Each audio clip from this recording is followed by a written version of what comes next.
Today's episode is brought to you by Bush's Fresh Food Market. Calling all foodies, Bush's is hiring. Are you passionate about food, looking for growth, development, and excellent wages? Come grow with Bush's and apply online at bushes.com/join our team. That's Bush's, BUSCHS.com/join our team. From the Detroit Free Press, I'm Emma Stein with today's Free Press Voice Briefing. It's Tuesday, April 19th, 2022. Former University of Michigan professor Stephen Ships has been sentenced to 5 years in prison for having a sexual relationship with a 15-year-old. Ships is 69, and the inappropriate relationship was 2 decades ago. He's a nationally renowned violinist who could quite literally make or break careers. He was students' ticket to success, a power dynamic the court believes he took advantage of.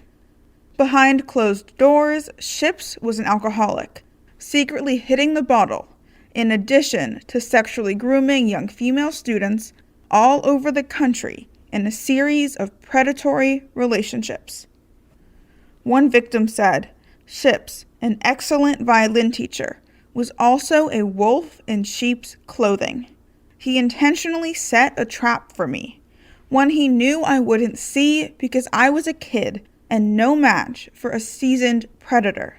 Everyone knew he was sexually exploiting his students, yet his career soared, while mine stagnated. This is Nishrat Rahman with the Detroit Free Press. Food banks and pantries across Metro Detroit are seeing an increase in need recently. What's behind it?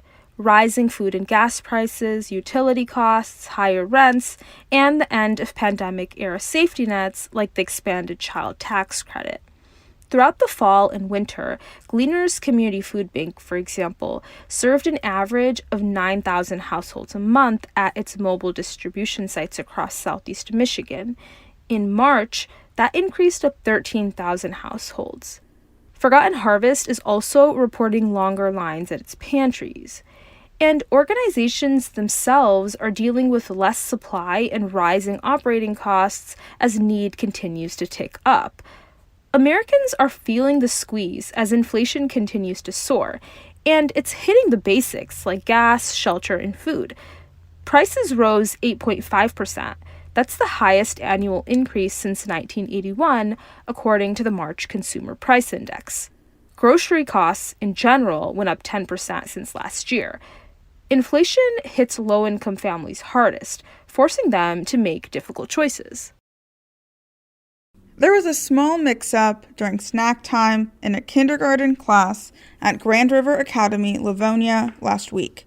One student brought a bottle of ready-to-drink Jose Cuervo margaritas in their backpack and gave it out to their classmates in Dixie cups.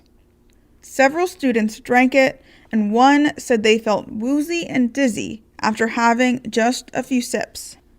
As soon as the school found out, they called poison control. The kindergartners who drank the margaritas told their parents they thought it was juice, but the student who initially brought it in knew it was alcoholic.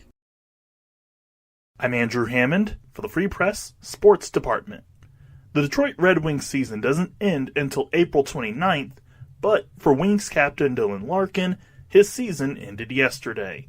The team announced that Larkin would miss the remaining 6 games after going successful core muscle surgery.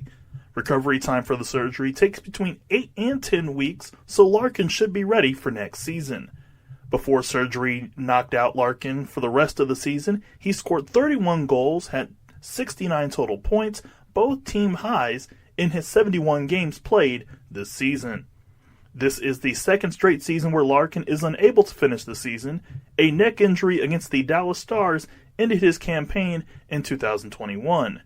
As for the Red Wings, who will be playing, Detroit takes on the Tampa Bay Lightning tonight at 7 p.m. in Tampa.